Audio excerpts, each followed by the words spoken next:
Hi everyone. ఈరోజు thumbnail చూడగానే అర్థం ఉంటుంది కదా, రొయ్యలు ఎగురు చూపిస్తున్నాను.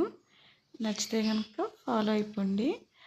ముందుగా రొయ్యలు, ఉల్లిపాయలు, పచ్చిమిరపకాయలు, అల్లం వెల్లుల్లి పేస్ట్, ఉప్పు, కారం, గరం మసాలా తీసుకోవాలి. ఇప్పుడు ఒక బాండి పెట్టి దీంట్లో అయితే సరిపడా ఆయిల్ వేసుకోవాలి. కొంచెం ఆయిల్ వేడెక్కే వరకు మీడియం ఫ్లేమ్లో పెట్టుకోండి స్టవ్ అయితే. ఇప్పుడు నేను ముందుగా క్లీన్ చేసుకున్న రొయ్యలండి, కొద్దిగా పసుపు వేసి కడిగాను. అవి ఇప్పుడు ఇందులో కొంచెం ఆయిల్ హీట్ ఎక్కిన తర్వాత ఈ రొయ్యలు అనేవి అందులో వేసుకోవాలి. అవి కొంచెం చిటపటలాడతాయి, కొంచెం దూరంగా ఉండండి. తర్వాత ఈ విధంగా మూత పెట్టేసుకొని కొంచెం సేపు వేగాలి. అవి మనకి కొద్దిగా అంటే రొయ్యల్లో ఉండే వాటర్ అనేది మొత్తం పోయేంత వరకు వేగాలి. చూసారా, ఆయిల్ అనేది బయటకు వచ్చేసింది. ఈ విధంగా వచ్చేంత వరకు రొయ్యల్ని శుభ్రంగా మగ్గనివ్వాలి. ఈ విధంగా అయిపోయిన తర్వాత మనం ముందుగా కట్ చేసి పెట్టుకుని ఉంచుకున్న ఉల్లిపాయలు, పచ్చిమిరపకాయ ముక్కలు కూడా మొత్తం అన్నీ కూడా ఇందులో ఫ్రై చేసుకోవాలి. ముందైతే మాత్రం రొయ్యలనే ఫ్రై చేయాలి. చాలామంది తెలియక ఏం చేస్తారంటే ముందు ఉల్లిపాయలు వేపేసి తర్వాత రొయ్యలు వేస్తారండి. అలా వేయకూడదు. ఓకే, ఇప్పుడు మూత పెట్టి కొంచెం మగ్గాయా లేదా అనేది ఒకసారి చూసుకొని తర్వాత మనం అల్లం వెల్లుల్లి పేస్ట్ అనేది కూడా కలిపి కొద్దిగా ఫ్రై చేసుకోవాలి. తర్వాత సాల్ట్, తగినంత సాల్ట్.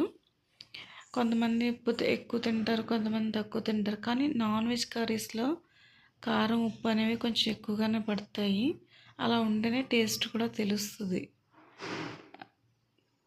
మా ఇంట్లో అయితే కారం ఎక్కువగానే తింటాము. సో నేను కారం అయితే ఎక్కువగానే వేసుకుంటున్నాను. మీకు సరిపడగా మీరు చూసుకుని వేసుకోండి. ఎప్పుడు కూడా వంట అనేది చాలామంది ఇన్ని స్పూన్లు అన్ని స్పూన్లు అని చెప్తారు, కానీ అది కరెక్ట్ మెథడ్ కాదండి.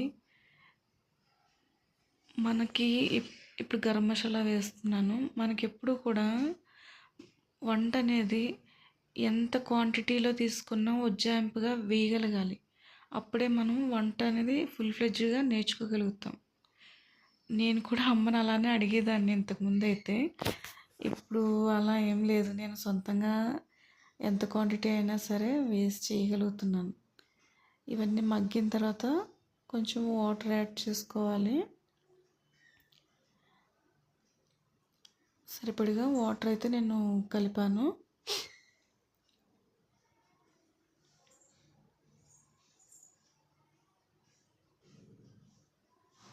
ఒక్కసారి ఇది అంతా కూడా ఇలా కలిపెట్టేసి మనకి కూర చూస్తుంటేనే అర్థమవుతుంది కదా, కూర ఆ కలరు అవి కూడా. ఇప్పుడు మూత పెట్టుకొని కాసేపు మగ్గనివ్వాలి. ఈలోగా కూర ఉడుకుతూ ఉంటుండగా పక్కనే చారు కూడా పెట్టేశాను. ఎప్పుడు కూడా మనం ఎగురు కూరలు చేసుకున్నప్పుడు ఎప్పుడు కూడా చారు ఉంటే బెటర్ అండి. మా ఇంట్లో అయితే మాకు ఖచ్చితంగా ఉండాల్సిందే. మధ్యలో ఒకసారి మూత తీసి ఒకసారి చూసుకున్నాను, వాటర్ లెవెల్ అనేది తగ్గిందా లేదా మనం అనేది చెక్ చేసుకుంటూ ఉండాలి. మళ్ళీ ఇంకొకసారి కొంచెం వాటర్ ఉందని మళ్ళీ మూత పెట్టాను. తర్వాత కూర అనేది అయ్యిందా లేదా మళ్ళీ ఇంకొకసారి తీసి చూసుకున్నాను. కొద్దిగా దగ్గర పడింది. ఇంకొంచెం వాటర్ అయితే ఉంది. ఇగురు అనేది ఎప్పుడు కూడా మరీ వాటర్ కింద ఉంటే అది టేస్టీగా ఉండదండి. అందుకని ఇంకొంచెం వాటర్ ఇంకేంతవరకు మళ్ళీ మూత పెట్టాను. కూర అయితే దగ్గర పడిపోయింది. చారు కూడా రెడీ అయిపోయింది. పోపు పెట్టేశాను.